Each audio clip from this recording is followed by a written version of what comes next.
Dans la région d'Aria, là où convergent violemment les essences de la foudre et de la glace, les îles volantes d'Enion dérivent dans le ciel. C'est sur ces îles, constamment animées d'éclairs et de magnifiques aurores boréales, que se cache le village de Volthaven. Ceux qui ont grandi ici y ont développé une passion pour la liberté, la beauté de la nature et une personnalité électrique. Enfant de Volthaven dans toute sa splendeur, Aurora est une exploratrice sans crainte, avec la réputation de foncer tête baissée sans se soucier des risques. Apparaissant en un éclair et sitôt reparti, toujours en quête d'aventure et de mystère. Et des mystères, les îles d'Enion en regorgent. De nombreux scripts se cachent de part et d'autre de ces lieux, scellés, gardant jalousement les secrets de l'époque des anciens. Aurora s'est donné pour mission d'aller fouiller tous ces caveaux et d'en explorer le moindre recoin.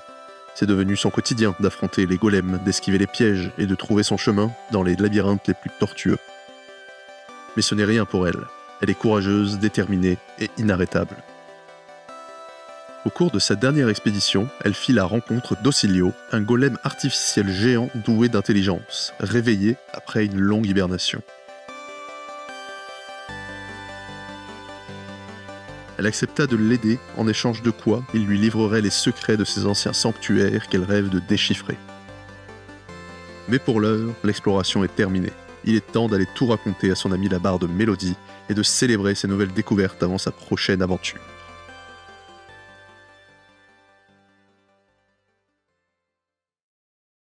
Et bonjour tout le monde, et bonsoir même, je dirais bienvenue sur Heavy Hunters, la chaîne qui tabasse les cartes. Bienvenue à toutes et à tous pour ce portrait de héros sur Aurora, l'étoile filante. Bonsoir Rorschach, bonsoir tout le monde, j'espère que vous allez bien. J'espère que... Qui je suis? Merci Zoarial pour le follow, c'est trop cool. Salut Zir, salut Coupilis, salut WillZ, salut tout le monde, salut Rorschach. Aurora esquive les golems, effectivement. Aurora esquive les golems et n'est pas un deck de golems, on va voir ça. Salut Quarion, salut. Content de voir que vous êtes au rendez-vous pour ce portrait de héros de Aurora. Donc, au programme de ce soir, on va faire la présentation du héros, donc Aurora, évidemment, hein, c'est la reine de ce soir, à l'honneur. Donc, au programme de ce soir, portrait de héros classique, vous connaissez maintenant, je vais présenter le personnage de façon très générale pour que vous puissiez vous faire une idée de qui elle est et de comment son deck fonctionne. Ensuite, nous aurons un invité spécial ce soir, puisque c'est Zir qui est là d'ailleurs dans le chat, qui a gagné son RTN Aix-en-Provence sur Aurora et qui a fait finale du RTN Perpignan avec ce même deck, donc qui viendra avec moi review l'Armory deck, puisque pas plus tard que hier a été annoncé le prochain, ont été révélées plutôt toutes les cartes du prochain Armory deck, l'Armory deck Aurora. Ensuite, nous aurons une deck tech compétitive, ou du moins, on passera en revue le deck du RTN de Zir ensemble, puis nous verrons quelles sont les pistes pour fusionner cette liste-là qui l'a emmené en victoire au RTN et la fusionner avec les nouvelles cartes de l'Armory Deck pour créer un build qui nous paraît pertinent. Après, évidemment, on n'a pas encore pu tester, mais ce sont des pistes de réflexion. Et enfin, on aura un petit peu de gameplay tous les deux où Zir me coachera pour faire les meilleurs plays sur le deck. Voilà, j'espère que vous êtes motivés et que ce programme vous chauffe, parce que moi, oui. Donc, c'est parti, papier, crayon, paré, voilà, prenez bien les notes. On va faire la petite intro YouTube pour Aurora. Et voilà, on fera la petite intro YouTube, ensuite donc petite pause de 5 minutes, le temps de 5-10 minutes, le temps que je set up tout avec le collègue Zir, qu'on soit dans les meilleures conditions pour vous présenter tout ça.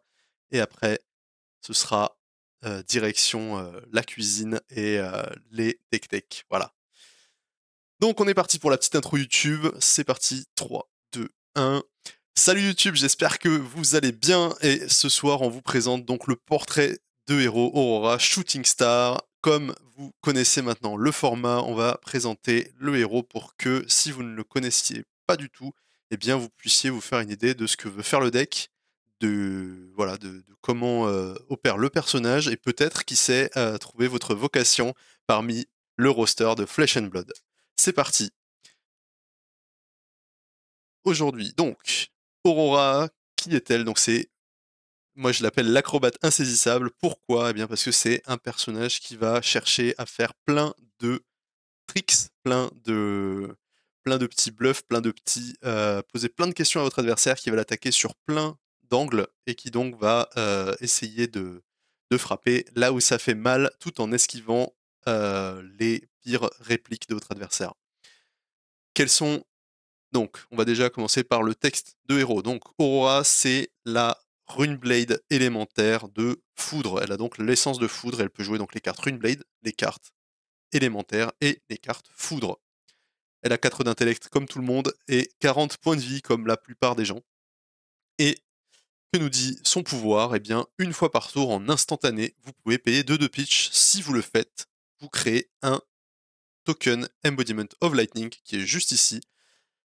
Mais attention, vous ne pouvez activer ce pouvoir que si vous avez joué une carte foudre ce tour-ci. Donc déjà, on peut voir que l'emphase est vraiment mise sur les cartes foudre, mais que si vous respectez voilà cette contrainte de deck building et que vous jouez une certaine quantité de cartes de foudre, vous allez pouvoir utiliser votre pitch pour créer des points d'action tout simplement, puisque l'Embodiment of Lightning nous dit, eh bien, quand vous jouez une attaque action, eh bien, vous détruisez ce token et l'attaque gagne Go Again. Vous allez donc pouvoir donner Go Again aux attaques que vous voulez, ce qui peut être extrêmement fort, on va le voir plus tard.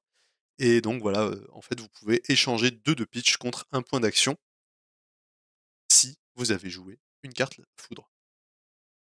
Quelles sont donc les spécificités de ce personnage? Eh bien, vous vous en doutez, vu qu'on a du Go Again de partout, grâce à nos Embodiment of Lightning, c'est une créatrice de 4 pour 0 Go Again, c'est-à-dire qu'on va pouvoir donner Go Again à nos attaques à 4 pour 0 qui adorent avoir Go Again, et on verra lesquelles c'est. Et on va jouer énormément de toute façon d'attaques à 4 pour 0 et qui peuvent avoir Go Again de façon conditionnelle elles-mêmes sans passer par l'embodiment.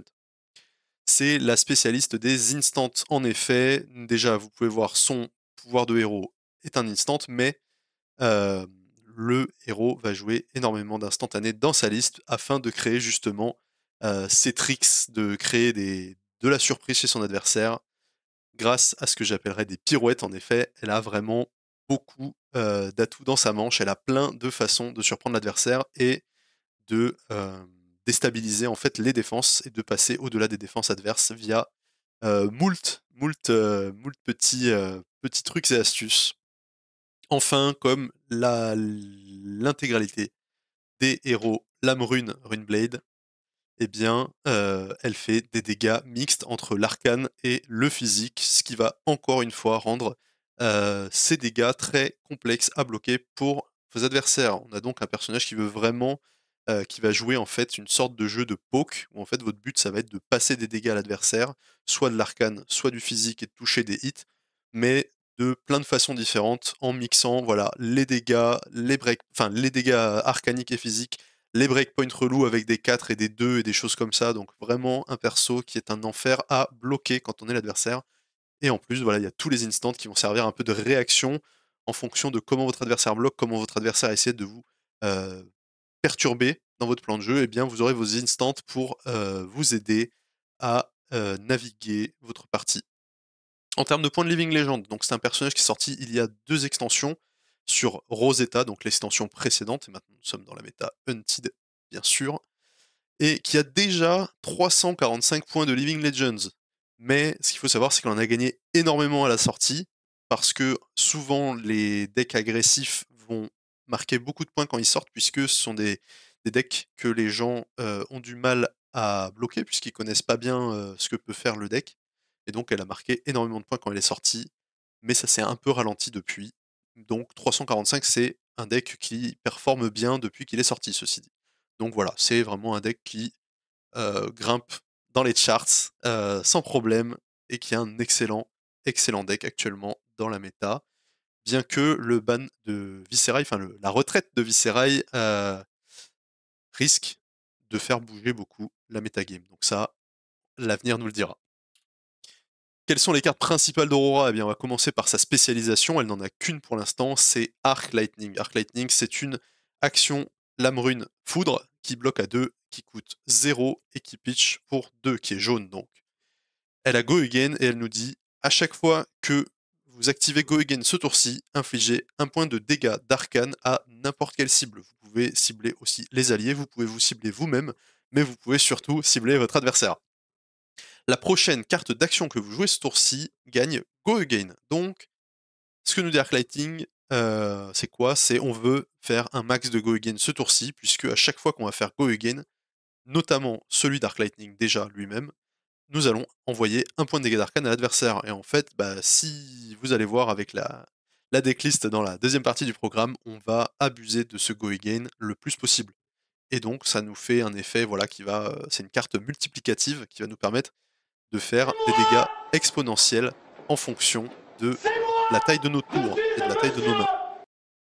Merci Rilis pour l'année complète de Subprime. Merci énormément, ça nous régale infiniment. Et n'hésitez pas à faire comme Rilis et à lâcher un petit Prime, ça fait toujours extrêmement plaisir et ça soutient la chaîne et nos projets et notre matos, puisque on a besoin d'investir dans du matos. Ensuite, l'arme signature, et pour le moment la seule qui a été jouée en compétition pour Aurora, c'est Starfall, l'étoile tombante, la tombée d'étoiles je crois en français, qui nous dit, donc c'est une arme Runeblade et Foudre, donc il n'y a que Aurora qui peut la jouer, et Braillard en Living Legend, qui nous dit, une fois par tour, on attaque pour 1 de pitch, et si vous avez joué une carte Foudre ce tour-ci, cette carte gagne plus 1 de dégâts et Go Again, et donc t'as prêt à 2 Go Again. Donc sur le papier, si vous n'avez pas joué de carte foudre, vous avez 1 pour 1, ce qui est vraiment pas ouf, pour une arme, évidemment. Mais par contre, si vous avez joué une carte foudre avant de jouer Starfall, ou pendant que vous attaquez avec Starfall, puisque c'est un check permanent, et donc vous pouvez utiliser des réactions ou des instants de foudre pendant que vous attaquez votre adversaire avec Starfall pour lui donner Go Again et plus 1 par surprise. Et donc voilà, si vous avez rempli cette condition, vous avez une arme qui, à l'inverse, est à 2 Go Again pour seulement un pitch, et là, c'est 1 point above rate, donc une arme excellente si vous jouez une carte foudre pendant votre tour. Et on peut voir que ça curve, que donc avec une bleue, vous pouvez activer et votre Starfall et votre pouvoir de héros, donc vous avez extrêmement envie de jouer beaucoup de cartes foudre dans le deck pour pouvoir profiter et de votre arme extrêmement forte et de votre pouvoir de héros qui synergise avec le deck. Troisième carte clé, c'est Electromagnetic Somersault. Je vous ai parlé de pirouette. Voici le saut périlleux électromagnétique. Qui nous dit quoi? C'est un instant qui coûte 0 et qui pitch rouge. Mais il existe aussi en jaune et en bleu, mais dans la liste on ne jouera que le rouge. Choisissez jusqu'à 2 attaques action cards avec un coût de 0 ou plus sur le Chainlink actif. Vous les renvoyez dans la main de leur contrôleur, de leur propriétaire, quand le Chainlink se résout. Qu'est-ce qu'on entend par là? Eh bien, on va pouvoir, lorsqu'on bloque ou lorsqu'on attaque, utiliser cette pirouette pour récupérer la ou les 2 cartes avec lesquelles on a attaqué ou bloqué. Ça va donc permettre, par exemple, de bloquer à 6 et d'utiliser le somersault pour récupérer les 2 cartes avec lesquelles on a bloqué une fois que les dégâts auront été absorbés. On peut donc tirer un 6 pour 0 en bloc grâce à l'électromagnétique somersault, mais aussi on peut récupérer en attaque nos 4 pour 0 Go Again pour menacer un maximum de patates dans la tête de l'adversaire. C'est donc une carte qui est extrêmement flexible, qui a beaucoup d'utilisations possibles et qui va vraiment pouvoir faire une value énorme combinée soit en attaque avec nos cartes above rate en attaque, soit en défense avec nos blocs 3 attaque exclusivement. Ceci dit, donc ça ne marche pas avec les non-attaques actions. Encore des cartes très importantes pour Aurora, et bien le gameplay d'Aurora est centré sur les on-hit. En effet, on a plein de cartes qui vont présenter des on-hit très dérangeants pour l'adversaire, comme par exemple le légendaire Channel Lightning Valley. Channel Lightning Valley, c'est un instant de foudre qui coûte 0 et qui pitch 2, et qui nous dit, qui est une aura, qui va donc rester dans l'arène tant que nous canaliserons la foudre, comme l'indique son texte. Mais quel est son effet? Eh bien, la première fois que vous infligez des dégâts, que ce soit des dégâts d'arcane, des dégâts neutres ou des dégâts physiques, la première fois que vous infligez des dégâts à un adversaire, à un héros adverse, à chaque tour, piochez une carte, donc une fois par tour, sur notre première occurrence de dégâts. nous allons pouvoir piocher une carte. Enfin, il a le mot-clé de tous les channels qui est Channel Lightning, donc ici canaliser la foudre. Au début de votre étape de fin, vous mettez un compteur flow sur le channel et ensuite vous le détruisez, à moins que vous ne mettiez une carte foudre de votre pitch zone sous votre deck pour chaque flow compteur qu'il y a dessus. Donc par exemple, vous le jouez pendant votre tour, à la fin de votre tour, vous allez mettre un compteur flow dessus, vous devrez donc mettre une carte foudre depuis votre pitch zone sous votre deck afin de le maintenir pendant encore un tour. On va donc essayer de jouer toujours un max de cartes foudre pour tenir le channel le plus longtemps possible. Et vous allez voir que ce sera toujours 2 tours en fait, quand on fera la deck tech. Mais voilà, encore une façon d'embêter l'adversaire avec ici non pas un on hit mais un on damage, donc même les dégâts d'arcane fonctionnent, et le payoff est énorme puisque c'est piocher une carte. Donc une power card d'Aurora, évidemment, une des cartes maîtresses du deck, qui est vraiment extrêmement menaçante dans tous les match-ups, et qu'il va falloir respecter pour l'adversaire. Ensuite, encore un on hit extrêmement désagréable, puisque c'est des énormes dégâts dans la tronche. On a la carte Split Burn Up Shock. Alors, Burn Up Shock, c'est une carte split, c'est-à-dire qu'on a 2 cartes en une, et qu'on a le droit de jouer les 2 si on le peut. Il y a une moitié Runeblade Action qui est Burn Up, qui nous dit la prochaine fois qu'une attaque que vous contrôlez touche un héros, que ce soit une attaque action card ou votre arme, vous lui infligez 4 points de dégâts d'arcane supplémentaires. Donc, ça fait extrêmement mal. Ça, c'est une analogie à la Boom Grenade de Dashayo, si vous connaissez. Et donc, évidemment, cette action-là à Go Again, et la partie Instant Foudre de l'autre côté, infliger un point de dégâts à n'importe quelle cible. On a donc un petit ping d'arcane pour se mettre bien, et potentiellement tuer l'adversaire pendant son tour à la cano avec cet instant de foudre qui va venir potentiellement pousser le dernier point de dégâts dans la tête de votre adversaire. Tout ça coûte 0 évidemment, en rouge, et ça bloque 3. Et donc le meld, donc le mot-clé du milieu, permet de jouer les 2 moitiés si vous respectez évidemment le timing d'action de la partie burn-up. Vous n'avez pas le droit de jouer les 2 moitiés en instant, mais si vous êtes pendant votre tour en action, vous avez le droit de jouer les 2 moitiés. Enfin, dernière carte, un classique des decks aggro, un classique de Flesh and Blood, sorti dans la première extension du jeu Welcome to Race. Nous avons Snatch, le vol à l'arraché en français, qui est une 4 pour 0 rouge qui bloque 2, et quand vous touchez avec le Snatch, vous piochez une carte, tout simplement. Donc un on-hit extrêmement menaçant, comme tous ceux qu'on a vus dans cette diapositive. Et donc voilà, un deck vraiment qui va essayer de pousser des on-hit dans le plus beau style des decks aggro qu'on aime.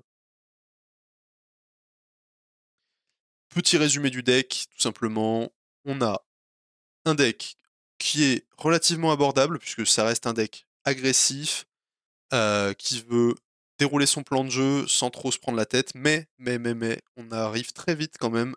Ça reste un deck foudre, ça reste un deck Runeblade, et donc on joue plein d'instants, on joue plein de petits tricks avec des timings un petit peu techniques, et on va essayer de faire pas mal de petites combines pour exploiter toute la flexibilité de notre carte, qui au final, il y en a pas mal qui sont assez flexibles. Et donc, on va quand même monter dans la complexité. On n'est pas sur un aggro débile à la faille, pour désolé les joueurs faille. Celle-là, elle est pour vous, la balle perdue. On n'est pas sur un aggro teuteux où on va faire 3 go again, 3 go again, 3 go again, 3 go again, 3 go again jusqu'à ce qu'on ait plus de cartes dans la main. Non, là, on a quand même de l'interaction, on veut passer du on-hit, on a besoin de gérer nos points d'action très efficacement pour ne pas se retrouver briqué. Gonine Flash, effectivement, comme je vois dans le chat, est une carte qui a beaucoup de technicité, notamment pour un joueur débutant, mais voilà, ça reste abordable. Au bout de quelques games, vous allez commencer à prendre les choses en main, et puis vous allez apprendre au fur et à mesure les petits tricks plus avancés. Et vous avez aussi des versions du deck beaucoup plus simples à jouer, justement, qui vont plus se reposer sur un peu de 3 go again pour vous faciliter la vie. Donc ce qui est très très cool, c'est qu'il y a aussi des versions vachement plus abordables en termes de complexité pour le deck. Donc vous pouvez vraiment, c'est un deck qui peut vous suivre en fait dans votre évolution en tant que joueur. Donc c'est vraiment un super deck pour débuter.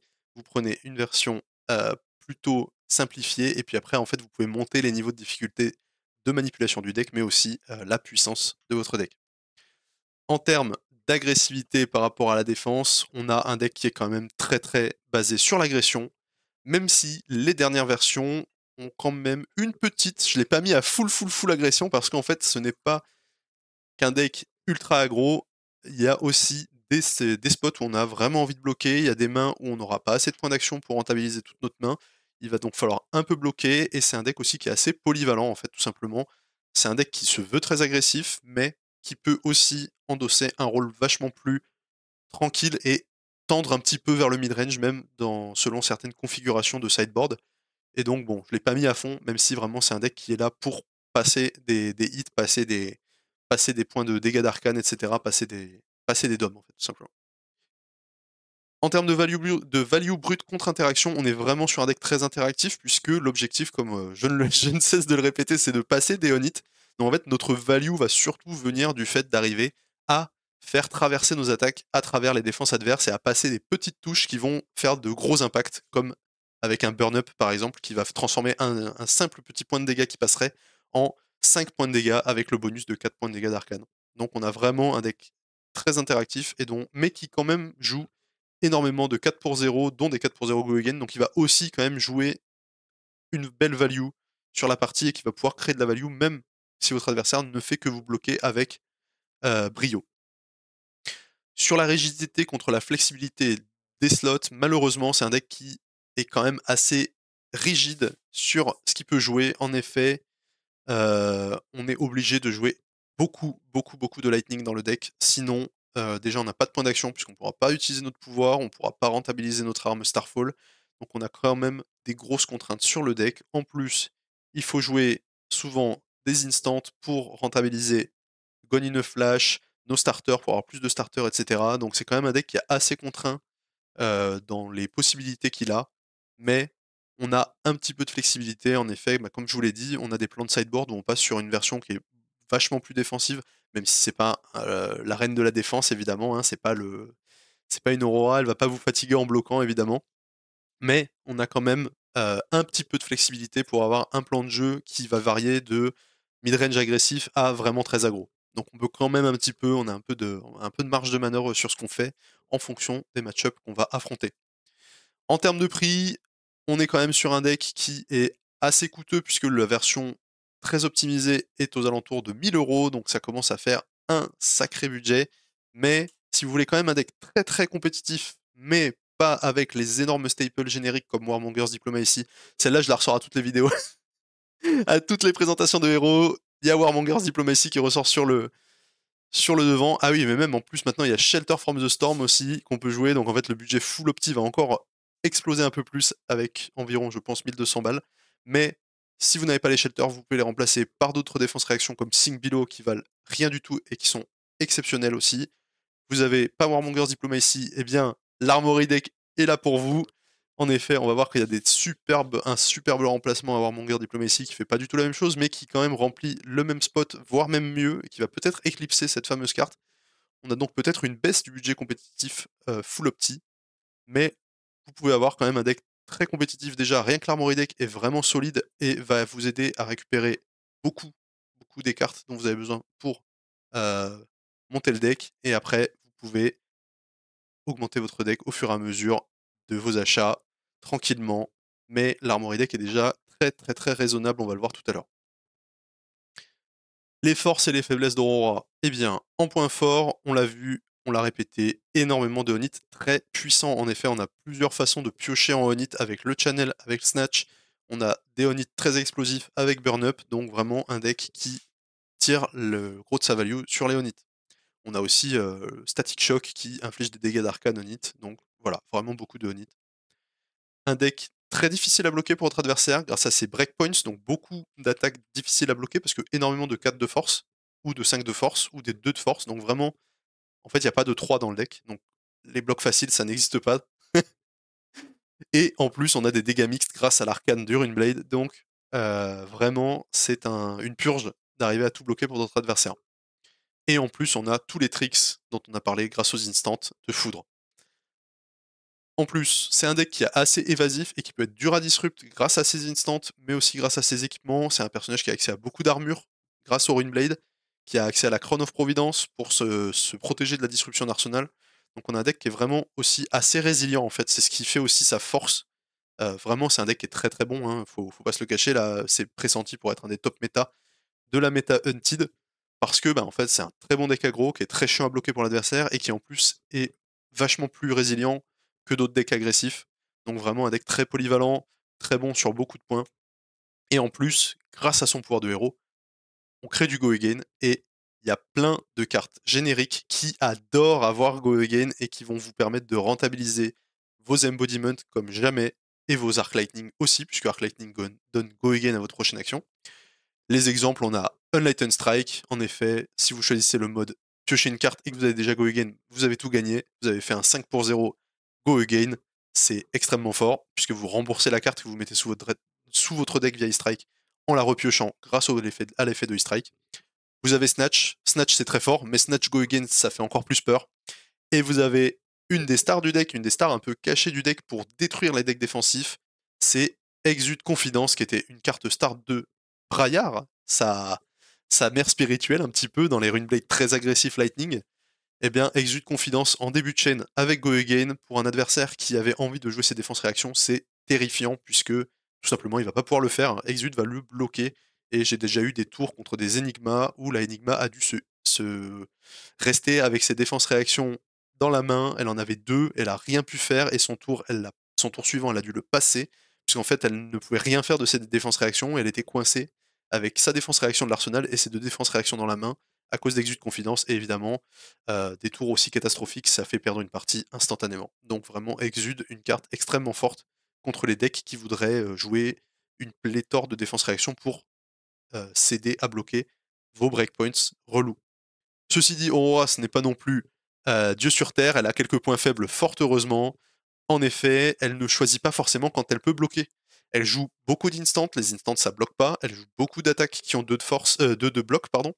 Beaucoup d'attaques qui ont 2 de bloc, beaucoup de non-attaques qui ont 2 de bloc. Donc en fait, elle peut avoir des tours où elle bloque très bien, mais elle va aussi avoir des tours où elle bloque très très mal, voire pas du tout. Et ça peut être très dangereux pour elle. Donc le truc, c'est de bien tomber sur une main qui bloque mal quand vous lui envoyez une disrupt. Autre point faible, elle est quand même sensible à pas mal de disruptions. En effet, c'est quand même un personnage qui va essayer de faire des grosses mains à 5 cartes. Donc si vous lui menacez son arsenal, eh bien ça peut l'embêter. Si vous lui tapez dans la main, ça va vraiment l'embêter parce qu'elle aura du mal à passer ses on-hit puisqu'il y aura beaucoup moins de menaces. Donc en fait, ces cartes qui donnent juste des points de on-hit comme burn-up vont être beaucoup moins efficaces si vous avez des petites mains réduites. Et pareil, elle va avoir du mal contre les choses type Weakest Link qui vont la punir d'avoir des non-blocs dans la main. Elle va être sensible à Erase Face qui va désactiver la foudre et qui va donc l'empêcher d'utiliser son arme et l'empêcher d'utiliser son pouvoir de héros.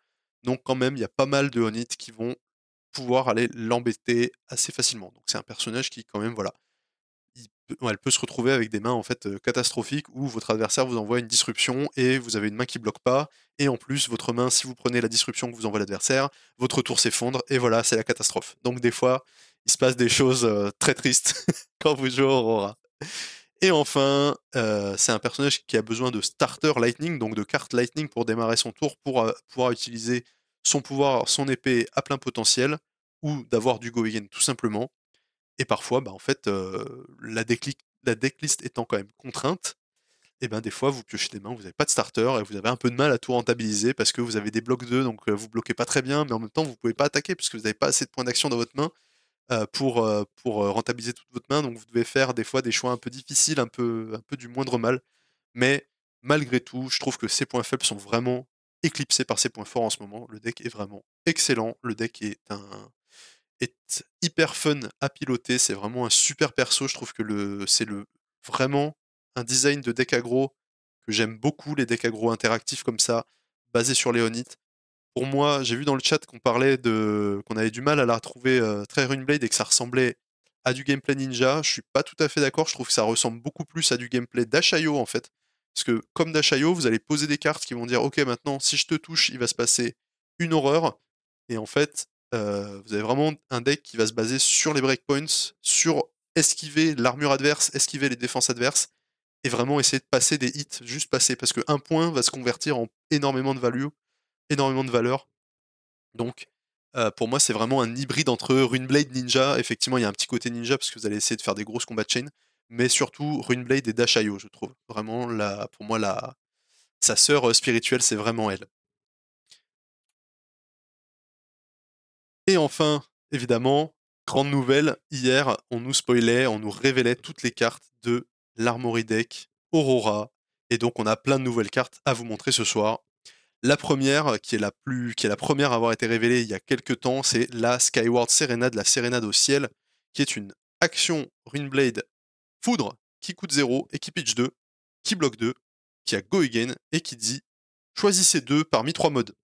Vous pouvez créer un Embodiment of Lightning, donc le token que votre Hero Power vous permet de créer, mais vous pouvez en avoir d'autres si vous en avez besoin d'autres. Vous pouvez aller chercher dans votre deck un Skizik, le bannir et mélanger votre deck. Vous pouvez le jouer ce tour-ci. Ou vous pouvez donner +1 à votre prochaine attaque ce tour-ci, que ce soit votre épée ou une attaque action card.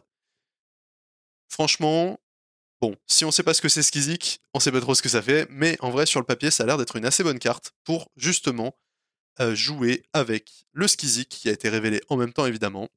Skizik, c'est un élémental, mais c'est avant tout une attaque de foudre qui bloque 3, qui coûte 0 et qui est rouge, qui tape à 3 de base et qui dit si Skizik a Go Again, il gagne +1. Donc, par exemple, avec votre Sérénade, vous allez pouvoir tout simplement aller le chercher et lui donner Go Again, et vous aurez un 4 pour 0 Go Again, avec l'embodiment créé par la Sérénade. Ce qui est tout ce que demande le deck, et en plus c'est foudre, donc ça active votre pouvoir de héros, ça active votre épée, ça synergise avec plein de trucs, ça vous fait plein de Go Again si vous avez Arc Lightning, donc vraiment très cool, et en plus vous avez la flexibilité, si vous avez déjà l'embodiment sur le champ de bataille, vous pouvez juste lui donner +1, et donc vous aurez un Skizik à 5 pour 0 Go Again. Donc vraiment un combo et un couple de cartes hyper polyvalent, hyper sympa, qui va donner un peu de personnalité au deck aussi, qui va lui donner un peu une carte, c'est pas une Spé Aurora, mais ça ressemble beaucoup à une Spé Aurora, finalement, cette Skyward Serenade. Et donc voilà, ça va donner de la personnalité au deck, et qui va être vraiment une carte très intéressante, puisque modale tout simplement, donc on va pouvoir l'adapter à plein de situations, et ça va être vraiment super sympa, je pense, ce couple de cartes. Enfin, troisième carte révélée il y a peu, hier en fait, par Joyana sur le live de Joueurs du Dimanche. Written in the Stars, inscrit au firmament en français, et là pour moi c'est vraiment la carte star de l'Armory Deck. C'est une non-attaque Runeblade, donc action non-attaque Runeblade Foudre, qui bloque 3 et qui est bleu. Donc déjà on a une bleue bloc 3 non-attaque action Foudre, c'est génial parce que c'est vraiment un truc qui va énormément amplifier les bleus du deck, parce qu'on avait dans le deck on jouait quand même quelques bleus qui étaient pas ouf. On jouait Sigil of Lightning qui est sympa mais qui a quand même ses défauts, et là vraiment inscrit au firmament, donc Written in the Stars, c'est vraiment une carte de fou. CDF, le tampon CDF est approuvé, mais qu'est-ce qu'elle fait cette carte de fou, vous allez me dire? Eh bien elle vous crée un token Embodiment of Lightning, encore et toujours celui-là, et si vous avez infligé des dégâts d'arcane ce tour-ci, vous piochez une carte. Vous avez donc une bleue qui peut se remplacer en créant un Embodiment of Lightning si vous remplissez les conditions. C'est une folie, ça bloque 3, ça va permettre de jouer le casque bien connu des Runeblade, le Face Purgatory, qui est une carte exceptionnelle.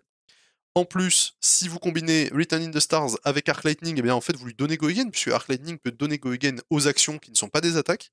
Et là, ça veut dire que si vous avez mis votre point d'arcane avec votre Arc Lightning et que vous jouez votre Written in the Stars, eh bien vous aurez l'Embodiment, la Draw et le Go Again pour faire des coups de ping d'Arc Lightning. Donc ça fait vraiment une combo de fou avec Arc Lightning.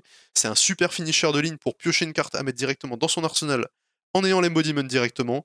C'est une folie, cette bleue, elle est trop forte. Voilà, pour moi c'est vraiment la meilleure carte du deck, même au-dessus de Skyward Serenade et Skizik qui avait été spoilé en premier. Pour moi c'est vraiment le plus gros ajout du deck, et qui va peut-être même remplacer la Warmonger's Diplomacy. Donc pour vous dire, en plus ça vous fait des économies de fou. Donc vraiment, vraiment tout est bon à prendre dans cette carte. Et l'artwork est magnifique. Olga Tereshenko qui nous a encore pondu un classique. Donc voilà, genre, enfin c'est la carte est folle. Franchement, je pense qu'un playmat avec cette carte, incroyable. Voilà. J'espère qu'ils nous ont fait un playmat avec cette carte. Effectivement, dans Braillard en LL, ça risque de faire des trucs. Mais bon, l'Armory Deck ne vient pas qu'avec des nouvelles actions, il vient aussi avec des équipements. En effet, on a 4 nouveaux équipements spécialement designés pour Aurora qui arrivent, avec en premier lieu la Cap of Quick Thinking, qui est Lightning uniquement, donc Ossilio pourrait la jouer aussi s'il le souhaite. c'est un équipement de tête qui nous dit en instantané, vous pouvez la détruire si vous deviez subir des dégâts par une source qu'un adversaire contrôle ce tour-ci, vous pouvez défausser une carte d'instant pour prévenir un de ces dégâts et piocher une carte. Ce qui n'est pas évident au premier abord, c'est que vous pouvez défausser autant d'instants que vous voulez ce tour-ci. C'est-à-dire qu'à chaque fois que vous devriez être infligé des blessures ce tour-ci, si vous avez un instant à défausser, vous pouvez le faire pour prévenir une blessure et repiocher une carte. Donc en fait, si vous avez une main avec que des instants qui bloquent pas, bah en fait cette carte peut vous sauver la vie, puisque vous allez quand même pouvoir bloquer un tout petit peu, et en plus changer des cartes de votre main pour peut-être avoir pioché des meilleurs blocs. Et donc ça peut vraiment vous sauver sur une main où vous piochez 4 instants, qui sont des mains qui sont catastrophiques en général pour le deck. Donc, ma foi, un chapeau tout à fait raisonnable. Ensuite, sur les chaussures, nous avons les Starlight Striders, qui sont des jambes Runeblade Lightning. Donc là, pour le coup, ce sera que pour Aurora et Braillard par extension. Mais que pour Aurora, c'est du Blade Break 1, donc on bloque une fois avec et elle casse. Le texte nous dit, quand vous défendez avec les Starlight Striders, vous pouvez révéler une carte d'instantané de votre main. Donc on voit encore une synergie avec les instantanés, donc on va vouloir en jouer quand même pas mal dans le deck. Vous pouvez donc révéler une carte d'instantané de votre main. Si vous le faites, vous créez un Embodiment of Lightning. Eh bien, ça va être super pratique de pouvoir bloquer avec ça quand vous n'avez pas de Go Again dans la main et que vous êtes désespéré d'avoir un Go Again pour pouvoir faire votre tour. Vous bloquez avec vos Striders, vous révélez votre instant de la main, paf, votre première carte du tour aura Go Again grâce à l'Embodiment of Lightning. Donc, ma foi, des bots extrêmement pratiques pour les mains qui seraient un petit peu pourries, tout simplement. Hein. Ça va vous permettre de débriquer des mains qui étaient pas fonctionnelles. Troisième slot, les Zap Clappers ou les claquettes Zap en français. Alors que ce sont des bras, qui met des claquettes au bras? Je vous le demande dans le chat. Si vous avez déjà fait ça, n'hésitez pas à nous en faire part de votre expérience, savoir ce que ça fait. Alors déjà c'est Blade Break 2, donc ça bloque 2, et pareil c'est Lightning, enfin Foudre et Runeblade, donc que pour Aurora. Quand vous bloquez avec les Zap Clappers, vous pouvez révéler encore une fois une carte d'instantané de votre main. Si vous le faites, infligez un point de dégâts d'arcane au héros attaquant. C'est une carte qui va synergiser très très fort avec le Channel Lightning Valley. En effet, si vous avez un Channel Lightning Valley sur le board, vous allez piocher sur les dégâts d'arcane de vos Zap Clappers, puisque Channel Lightning Valley marche aussi pendant le tour adverse. Donc si vous mettez des dégâts d'arcane pendant le tour adverse, vous piochez. Donc c'est une carte qui va vous permettre de rentabiliser extrêmement fort votre Channel Lightning Valley si vous vous en servez bien. Donc pourquoi pas une bonne carte à inclure dans le deck compétitif, à voir, à tester. Pour le moment, je ne suis pas extrêmement convaincu parce que la concurrence est extrêmement rude avec les Grasp of the Arknight évidemment, mais l'avenir nous le dira, hein, comme toujours. Enfin, dernière carte exclusive de l'Armory Deck, le Choc Froc, le Froc de foudre. C'est la redingote de choc en français. J'aime beaucoup le mot Choc Froc, enfin le nom Choc Froc est vraiment hilarant, je trouve. On a quoi à se mettre sous la dent ici? On a un équipement uniquement foudre, donc accessible à Oscillio potentiellement, qui a Battle Worn 1, donc vous pouvez bloquer avec 1 une fois avec, et après elle bloque 0, mais elle ne se détruit pas à ce moment-là, donc vous pouvez bloquer avec et faire son effet quand vous voulez après. En action, vous la détruisez et vous gagnez 1 de pitch. Vous ne pouvez faire ça que si vous avez joué une carte Lightning ce tour-ci, et Goyen évidemment. Franchement, un torse, ma foi, très très solide. En blitz, ce sera vraiment cool. Un des trucs que je ne cesse de répéter pour les Armory Deck, c'est que ce qui est très cool, c'est que les cartes sont en x3 en général pour la plupart. Il y en a quelques-unes qui sont en x1, x2 selon, mais ça reste majoritairement du x3 dans le deck. Surtout les nouvelles cartes sont toujours en x3, comme ça vous n'avez à en acheter qu'un seul. Ça, c'est vraiment cool. Mais ça fait des super précos de blitz. C'est-à-dire que vous coupez toutes les cartes qui sont en x3, vous les mettez en x2, et puis vous jouez avec ça, et en fait les équipements des Armory Deck, je trouve qu'ils sont souvent très très bons pour le blitz. Et souvent, je trouve qu'ils sont designés pour le blitz. Donc en fait, si vous voulez commencer le jeu avec un Armory Deck, vous pouvez l'acheter, vous mettez vos x3 de côté pour plus tard quand vous allez passer en CC, mais en fait, les Armory Deck mis en x2 à 40 cartes pour le blitz avec les équipements d'Armory Deck sont souvent très très solides en blitz, et vous allez pouvoir faire des bonnes games avec, et vraiment des vraies games, là où en CC, effectivement, la petite différence avec les équipements et les petites cartes qui vont manquer à ajouter après va se ressentir un peu plus, puisque ce sont des parties plus longues, mais sur des parties courtes de blitz, vous allez vraiment pouvoir profiter des équipements qui marchent qu'une seule fois, etc. Et en fait, vous verrez pas tellement la différence, et ça fera des très bonnes cartes pour démarrer en Blitz, pour apprendre à jouer, en fait. Puisque le Blitz, c'est quand même plus adapté pour apprendre à jouer. Donc vraiment, moi, cet Armory Deck, là, pour les cartes exclusives, je les trouve vraiment top. Il y a vraiment de quoi modifier un peu le deck en CC, le deck vraiment compétitif. On va voir si les chaussures vont être jouées, on va voir si les bras vont être joués. Pour la tête et pour le torse, je pense pas qu'elles vont remplacer ce qui est déjà en activité, mais pour les bottes et pour les bras, il y a peut-être quelque chose à faire. Et comme on l'a dit, les actions exclusives, donc la sérénade, le skizik et inscrit au firmament, ça pour le coup c'est sûr que ça va être joué, je pense. C'est des super cartes vraiment cool, qui sont pas non plus complètement cassées, mais qui font vraiment des trucs super chouettes pour le deck, qui vont aider à le stabiliser encore plus. Donc vraiment au top, cet Armory Deck, franchement, je le trouve top. Et voilà qui conclut notre portrait de héros sur Aurora Shooting Stars. J'espère que ça vous aura plu, que vous aurez appris plein de trucs sur le perso, que vous aurez découvert cette héroïne facétieuse, courageuse et inarrêtable et imprévisible, que j'aime beaucoup. Que j'aime beaucoup, honnêtement. Le deck est vraiment top à jouer. Le deck est intéressant à affronter aussi, je trouve.